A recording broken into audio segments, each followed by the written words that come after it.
अर्जुन और प्रिया दो ऐसे लोग थे जो एक दूसरे से बिल्कुल अलग थे। अर्जुन एक छोटे से शहर में रहता था, जहां जीवन सरल और शांत था। प्रिया एक बड़े शहर में रहती थी, जहां जीवन तेज और व्यस्त था। लेकिन जब वे दोनों एक दूसरे से मिले, तो उनके जीवन में एक नए अध्याय की शुरुआत हुई। अर्जुन एक शांत और सरल व्यक्ति था। वह अपने जीवन में संतुष्ट था और कभी भी बड़े सपने नहीं देखता था। प्रिया एक महत्वाकांक्षी और जुझारू व्यक्ति थी। वह अपने जीवन में कुछ बड़ा करना चाहती थी और कभी भी हार नहीं मानती थी। जब अर्जुन और प्रिया पहली बार मिले, तो वे दोनों एक दूसरे से प्रभावित हुए। अर्जुन प्रिया की महत्वाकांक्षा और जुझारूपन से प्रभावित हुआ, जबकि प्रिया अर्जुन की शांति और सरलता से प्रभावित हुई। जैसे जैसे वे दोनों एक दूसरे के साथ समय बिताने लगे, वे दोनों एक दूसरे के प्यार में पड़ गए। अर्जुन ने प्रिया को अपने जीवन में पहली बार प्यार का एहसास कराया, जबकि प्रिया ने अर्जुन को अपने जीवन में पहली बार उत्साह और जोश का एहसास कराया। लेकिन जैसे जैसे उनके प्यार की गहराई बढ़ने लगी, वैसे वैसे उनके बीच की दूरियां भी बढ़ने लगीं। अर्जुन का शांत और सरल जीवन प्रिया की महत्वाकांक्षाओं के साथ टकराने लगा। प्रिया का बड़ा शहर और अर्जुन का छोटा शहर उनके बीच की दूरी को और बढ़ाने लगा। एक दिन प्रिया को एक बड़े शहर में नौकरी का अवसर मिला। वह अपने सपनों को पूरा करने के लिए उस नौकरी को स्वीकार करने के लिए तैयार थी। लेकिन अर्जुन के लिए यह निर्णय बहुत मुश्किल था। वह प्रिया को छोड़ना नहीं चाहता था, लेकिन वह प्रिया की महत्वाकांक्षाओं को भी नहीं रोकना चाहता था। प्रिया ने अर्जुन से कहा कि वह उसके साथ बड़े शहर में आना चाहती है, लेकिन अर्जुन ने मना कर दिया।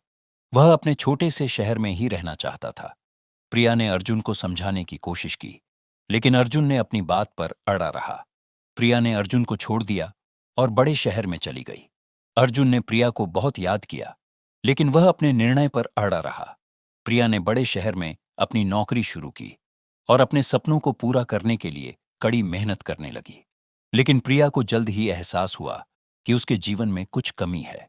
वह अर्जुन को बहुत याद करती थी और उसके बिना जीवन अधूरा लगता था। प्रिया ने अर्जुन से संपर्क करने की कोशिश की, लेकिन अर्जुन ने उसके कॉल और मैसेज को नजरअंदाज कर दिया। एक दिन प्रिया ने अर्जुन के शहर में आने का फैसला किया। वह अर्जुन से मिलना चाहती थी और अपने प्यार को फिर से जीवित करना चाहती थी। जब प्रिया अर्जुन के शहर में पहुंची, तो उसने अर्जुन को एक अनजान व्यक्ति के साथ देखा। अर्जुन ने प्रिया को देखा और उसके पास गया। उसने प्रिया से कहा कि वह उस अनजान व्यक्ति के साथ अपने जीवन की नई शुरुआत करने जा रहा है। प्रिया को यह बात सुनकर बहुत दुख हुआ और उसने अर्जुन से कहा कि वह उसे कभी भी भूल नहीं सकती है। लेकिन अर्जुन ने प्रिया को कहा कि वह अब उसके लिए नहीं रह सकता है। प्रिया ने अर्जुन को अलविदा कहा और वहां से चली गई। अर्जुन ने प्रिया को जाते हुए देखा और उसके दिल में एक दर्द महसूस हुआ। अर्जुन ने प्रिया को अलविदा कह दिया, लेकिन वह उसके बिना जीवन की कल्पना नहीं कर सकता था। उसने अपने निर्णय पर पुनर्विचार करने का फैसला किया और प्रिया के पास गया। जब अर्जुन प्रिया के पास पहुंचा, तो उसने प्रिया को रोते हुए पाया। अर्जुन ने प्रिया को गले लगाया और कहा कि वह उसे कभी भी छोड़ना नहीं चाहता है। प्रिया ने अर्जुन को कहा कि वह भी उसे कभी भी छोड़ना नहीं चाहती है। अर्जुन और प्रिया ने अपने प्यार को फिर से जीवित करने का फैसला किया और एक दूसरे के साथ जीवन बिताने का वादा किया। अगर आपको यह वीडियो पसंद आया हो, तो इसे लाइक जरूर करें और चैनल को सब्सक्राइब करना न भूलें। ऐसी ही और दिल छू लेने वाली कहानियों के लिए हमारे साथ जुड़े रहिए।